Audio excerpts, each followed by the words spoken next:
Hey, what's going on, everyone? Welcome back to the Mock Draft Guy YouTube channel. Today, I am rolling right along with my 7-round team mock drafts, and I've landed on the Los Angeles Chargers. The Chargers are an interesting case. There's a lot of different ways they could go in the first couple of rounds.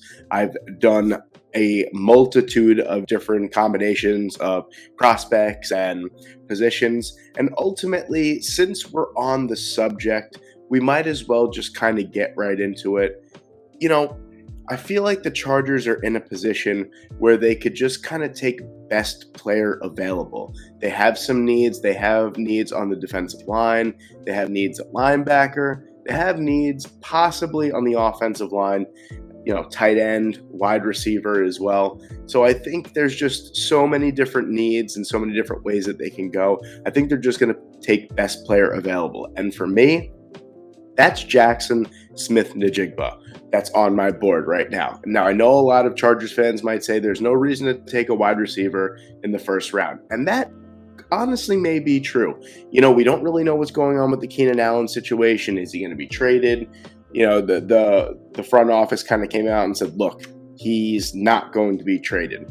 He could be cut and brought back for less money. They really seem to believe in Josh Palmer. They just gave Mike Williams a big time extension as well. There might not be a reason to bring in Jackson Smith-Njigba, but Keenan Allen is getting on the older side, and it also took him 9 games to heal from a hamstring problem. He's not getting any younger. I say you get someone like Jackson Smith-Njigba that could very well be the next Keenan Allen. So I'm going to take Jackson Smith-Njigba with the 21st overall pick. I know that might be a bit controversial, but I'm going to rock with it anyway. Now getting into more of the needs for the Los Angeles Chargers here. I'm going to go with Mazi Smith here at pick number 54. I think this is just it would be a home run of a pick right here. I know if you guys are up on the combine, the defensive linemen were supposed to have media days today, and Mazi Smith did no-show the media day. It was just a bad day today. This is being recorded Wednesday, March 1st, so this was just a bad day for defensive linemen in the NFL draft for 2023. But 6'3", 337 pounds. The Los Angeles Chargers struggled big time last season in run defense. So, I mean, a massive plug like Smith right there would be essential to getting better against the run. So I like that a lot. Keanu Benton is another guy that I think would be really, really nice. Same thing with Javon Dexter. Those are, guys that could move all along the defensive line as well and just plug up different gaps. But, I already drafted Keanu Benton in a different video, and I think Mazi Smith would be a fantastic addition to the Chargers defensive line. Already has Sebastian Joseph Day, Austin Johnson, possibly Morgan Fox if they bring him back. I think it would be a really nice player to bring in there and really stuff the run. And he's a good pass rusher as well.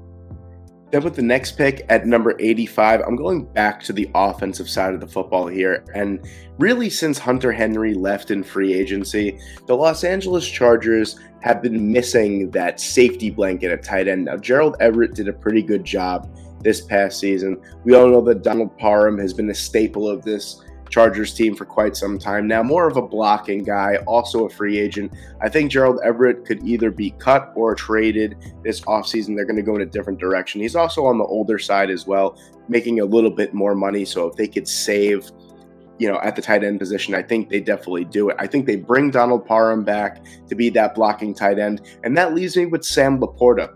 Sam Laporta isn't going to offer you too much in the blocking department. Let's just get that out there right now. But 6'4", 250 pounds, has really, really nice soft hands. He ran a ton of different routes all along the line of scrimmage at Iowa, and he's just another example of a tight end factory at Iowa. You're going to, you think of guys like TJ Hawkinson, Noah Fant, George Kittle, all these guys coming out. I'm sure I'm missing a couple of guys. Well, CJ Fedorowicz, if we want to go back even further with that. He wasn't great, but he was an NFL tight end from Iowa. There's pedigree there. They really, really value their tight ends at Iowa. And I think that Justin Herbert's been really missing that great receiving tight end since he's entered the league. And I think Laporta in the third round here would be excellent. You're not going to ask him to do too much in the blocking department because he really can't. But that's what you bring Donald Parham back for. And you use him for his receiving abilities. He's got great soft hands as well, an amazing route tree. I think it would be an excellent addition to the Chargers offense. Then at pick number 125, I'm going to address the offensive line. Now, ever since Brendan Staley has taken over as Chargers head coach, they've invested pretty heavily in the offensive line. You'd think of taking Rashawn Slater 2 years ago. Last year, they took Zion Johnson, so 2 back-to-back first-round players as well. You have Corey Linsley, you have Matt Filer as well. And then you kind of have a hole at right tackle. And Jabari Salyer came in and was exceptional as a 6th-round rookie last year. I was super high on him last year. Didn't think he was going to play as well as he did, but he was excellent, for that revolving door. I'm sorry, I believe he played left tackle. Please correct me if I'm wrong on that, but I know he played the tackle position, and he did very, very well. So what my thinking is here, kind of trying to think in the mind of the front office of the Chargers. I think that Rashawn Slater comes right back in. Obviously, he is a top 3 left tackle in football as of right now. Then left guard, I think, is going to be a hole. I think that they're going to wind up cutting Matt Filer to save a little bit of money. Then you have Corey Linsley, Zion Johnson, and then I think Jabari Salyer comes in and plays right tackle. I think those would be some great young bookends right there. And that leaves a hole on the offensive line. And I like Emil Ekiyor Jr. here. This is a guy that I was high on last year as well. I thought he was probably like a 4th or 5th round pick. Went back to school at Alabama, 6'3", 310, 315 pounds on the offensive line. Just a really, really nice interior offensive line player. And especially if they cut Matt Filer, I think they bring in someone that could step right in. And imagine getting a plug-and-play starter like Ekiyor Jr. at pick number 125. I don't think you could beat the value there. Then at pick number 158, I'm going to address the defensive line yet again. I'm going to address the edge rushing position here, and I'm thinking more of the interior as the Chargers run a base 3-4.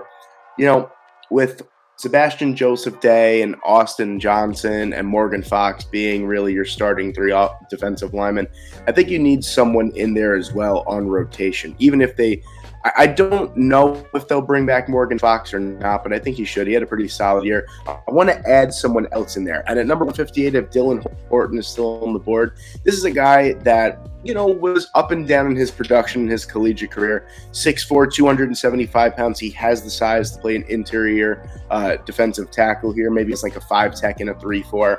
He's got the size. He's coming off of a 10-sack season at TCU. Now, I know you look at everyone's numbers from TCU, and basically everyone had a tremendous year. But he's got the size. He's got the pass rushing ability. I think this would be a really nice, refreshing step on the interior of the 3-4. So I'm going to go with Dylan Horton here at pick number 158. Then at pick number 200, I'm going to go with some cornerback depth here. I know besides for Bryce Callahan, the Los Angeles Chargers don't really have any free agents in the secondary, but I think it's necessary to keep adding some talent to that secondary. So I'm going to go with Carrington Valentine here out of the University of Kentucky. Had a really, really nice year after not really being that productive in his collegiate career up until last season. He put in a really, really solid year. 67 total tackles, 1 interception, 9 pass deflections. He's also got some nice size, and he's got good speed as well on the outside. 6 foot, 195 pounds.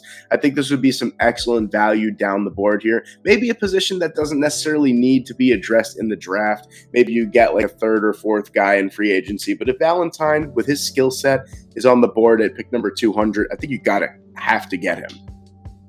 Then with the Chargers' last pick at number 241, I'm going with some linebacker help here. I'm going with Mohamed Diabate out of the University of Utah. I love his size, his length, I should say, because he's a little light in his bridges. He's 6'4". He's got great length, great agility, but he's also only 222 pounds. But we've seen smaller linebackers produce at very, very high levels in the NFL. You think of Telvin Smith back in the day before he fell off the face of the earth. He was only 6'3", 215 pounds, and he was lightning in a bottle for that Jaguars defense. I think Diabate could be a guy like that, and it was sort of kind of like a project.